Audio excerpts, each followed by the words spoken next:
Good morning, everyone, and thank you for the invitation. I want to share with you some thoughts in my role as Undersecretary for Science and Innovation at the U.S. Department of Energy. Thoughts about how important all of you are in our efforts to produce a country with clean energy. I see that we're at a critical inflection point in U.S. manufacturing. The events of the past few years, from accelerating climate change to pandemic to higher energy costs spurred by Russia's war in Ukraine, have all highlighted the critical need for U.S. manufacturing leadership. In response, this administration has placed domestic manufacturing at the center of its efforts to boost U.S. competitiveness, create good-paying jobs, and fight climate change. The Department of Energy is laser-focused on meeting these challenges.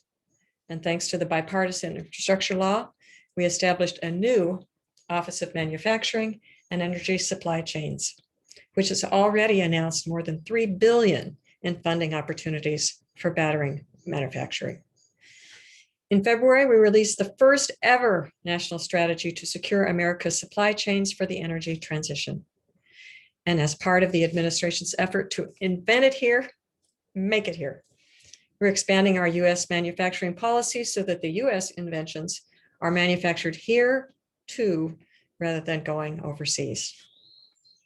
Now, a core pillar of this government-wide effort is the reason we're here today: smart manufacturing. These practices for small, medium, and large manufacturers are alike. They will be key to locking in the U.S. competitiveness and strong workforce as the world transitions to a low-emissions economy. And Congress recognizes this too. The bipartisan infrastructure law supports a new smart manufacturing leadership program for states and a major expansion of DOE's industrial assessment centers. Plus, pending bipartisan innovation legislation would further expand the Manufacturing USA Network and Manufacturing Extension Partnership programs, helping to bring new smart manufacturing technologies to market while boosting foundational science. And your efforts on smart manufacturing promote efficient and cost-effective operations, resilient supply chains, quality jobs, and critically reduced emissions. Now, smart manufacturing is a critical solution to operational excellence. It reduces energy use and waste, saves manufacturers money, increases productivity, and promotes an ecosystem of constant innovation and optimization from the shop floor to the entire supply network. When U.S. manufacturers work smarter, not harder, we are competitive on the global stage. CESMII and the other manufacturing innovation institutes were developed with the recognition that U.S. industry and the communities and jobs it supports were at risk without a sustained program of innovation. We do need to further strengthen U.S. manufacturers' ability to compete in a rapidly changing and decarbonizing global economy. So this involves a focus on securing key supply chains, creating regional innovation hubs, and helping the small and medium-sized manufacturers that are the backbone of U.S. industry, help them to become more agile, resilient, and responsive. Now, DOE's Advanced Manufacturing Office is committed to fostering partnerships that will spur the technological breakthroughs the U.S. needs to secure the supply chains for a more sustainable future, from semiconductors to clean energy.